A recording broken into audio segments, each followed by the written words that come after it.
So why does innovation matter? Well, that's a big question. But let me begin by bringing on a couple of people who can give us some perspectives on it. First of all, this gentleman, Charles Darwin, who is famous for saying, amongst many other things, that it's not the strongest of the species that survives, nor the most intelligent. It's the one that is most adaptable to change. Survival is all about changing to cope with a changing world. Something that this lady understood very well. This is the Red Queen from that wonderful children's book, Alice in Wonderland. And there's a very famous scene in which she and Alice have been running really, really fast, and they finally pause for a moment, and Alice comments about how hard they've been running. And the Queen says, rather imperiously, that's a slow sort of country where you come from. Here, you see, it takes all the running you can do just to stay in the same place. If you want to get somewhere else, you must run twice as fast as that. Now, I think that very graphically summarizes the challenge we have today. The world is changing at an ever-increasing pace. If we simply stand still, we're going to get left behind. We have to innovate to stay up with that game. So, two different perspectives saying the same thing. Innovation is all about survival. Now, this theme of innovation and survival goes right back to our very beginnings. In a sense, our evolution is intimately linked with our ability to innovate. From the earliest days, we had to find our way out of tricky situations, and we came up with innovations. We can think of many, many of them. The invention of the wheel, which enabled so much in terms of our development. The discovery of fire, and then the harnessing of it and using of that. The development of different tools. Bring that forward, things like the printing press, as we've already seen, which changed that particular world in the 15th century.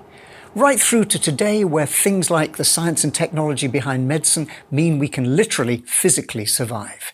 So right back from the very beginnings of history, innovation has been all about our survival as a species. So innovation is all about survival and growth. Well, let's take that big picture. And one of the things that economists have studied for many, many years is the role innovation plays in survival and growth. This gentleman, for example, a famous economist called William Baumol, concluded after extensive research that virtually all the growth since the 18th century has come ultimately as a consequence of innovation. This gentleman, Karl Marx, not somebody you necessarily always associate with economic growth, but he was very clear in Das Kapital that innovation is the locomotive of economic growth. Perhaps the godfather of thinking about innovation is a man called Joseph Schumpeter, who was for a time the Minister of Finance in Austria, and he wrote extensively about innovation's role in economic growth. And in particular, one of his views was that innovation is often a process of creative destruction. That an innovator, an entrepreneur, tries to create something new, some new possibility, a new technique or some new product family, and in doing so not only moves things forward, but also destroys what went before. Creative destruction. So innovation at this large economic level very clearly tied with survival and growth. Now, of course, we have to be careful. When we talk about innovation and economic growth, it's not simply about making money. Innovation matters because it enables growth, which enables employment, so that people and their families can have houses, food, shelter, all the other things they need. So employment is very much linked directly with innovation. So too is the provision of public services. As the economy grows, so we can provide schools and hospitals and law and order, all of these things. So innovation is intimately linked with societal development. And as we've already seen, sometimes the target of innovation is social innovation. So let's take a look at this from the point of view of a particular sector, music. Now, we've always liked to listen to music, but not too many hundred years back, the only way we could do this was to go live to a concert. Then Thomas Edison changed things at the turn of the 20th century by inventing the gramophone. And first of all recorded on wax cylinders, later on wax discs, and later on onto other forms of plastic. Essentially, we became able to listen to the music we wanted to. Later still, we moved to the compact cassette, an invention from a company called Philips, you may have heard of. But Philips' compact cassette changed the way we consumed music, not only listening to it, but we could even record it. Cassettes, in their turn, gave way to various forms of digital media, the compact disc recording a lot more information, higher quality, different kinds of players. And then we came to the interesting era of the MP3 player. The algorithm developed in Germany, which allowed us to compress music to smaller file sizes and to share it, which of course triggered a very interesting part of the history of music, because suddenly the idea of sharing music, legally or otherwise, became possible. A little further on, we have the emergence of the first of the big Apple products that wasn't a computer, the iPod. And what was clever about the iPod was not just a beautiful design, so early MP3 players were a bit clunky and technical, this was a beautiful gadget to hold. But the real innovation was behind the scenes, because what the iPod did was bring us iTunes, which was a legal way of sharing music in this format. What Steve Jobs and the company had done was essentially build an ecosystem where all the relevant players, from the artists creating the music, the record companies who held the intellectual property, right the way through to the consumers, everybody was involved in the system. Later still, we moved to where we are today, Spotify and the other streaming services, which pose another question. Why do people want to own music when what they're really interested in is the experience of hearing it? And so maybe they'd be interested in renting music. And of course, the streaming services model these days is essentially a very different one. It's a kind of occasional rental ownership rather than owning the whole lot. Now, we could explore this in much more detail. The point is that is a history spreading over hundreds of years, which is characterized by innovation. Occasional big breakthroughs of the kind I've mentioned, and many, many small improvement innovations in between. So at the sector level, whatever sector we choose, innovation clearly makes a difference.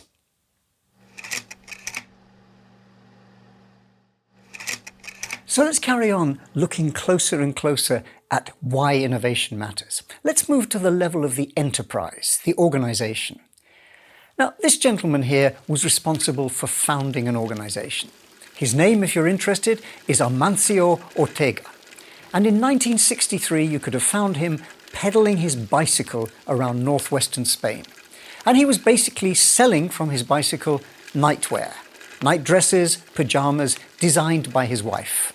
Interesting designs, but essentially door-to-door selling of them. His company looks a little different today. It's basically the company behind Zara, the international brand that's part of a bigger corporation called Inditex. Basically, this is a company whose history is all about innovation. Not just one or two ideas, but ideas that come again and again in the world of what's been called fast fashion. And of course, Zara invented fast fashion. In the old days, the fashion industry had two collections, the spring collection and the autumn collection. In the world of Zara and fast fashion, things change every 6 weeks or less. There's information coming from stores about what is popular or not, and that drives production, but the whole cycle takes place over 6 weeks. If you miss it once, you've lost it. So there's a very different model that's driven or built a global business, but it's a business that's very much about innovation. Originally started by an entrepreneur, clearly not everything now comes from him. It's a company full of entrepreneurs continuously innovating to grow. And this gentleman's an interesting one, because when he was a child, innovation was illegal, was certainly frowned upon. In the China he grew up in, Jack Ma's world was very much not about entrepreneurship. As that economy began to relax and early entrepreneurs were encouraged, so he saw some opportunities. And riding the wave of the internet in particular, he founded Alibaba, which has become one of the largest and most successful e-commerce sites in the world.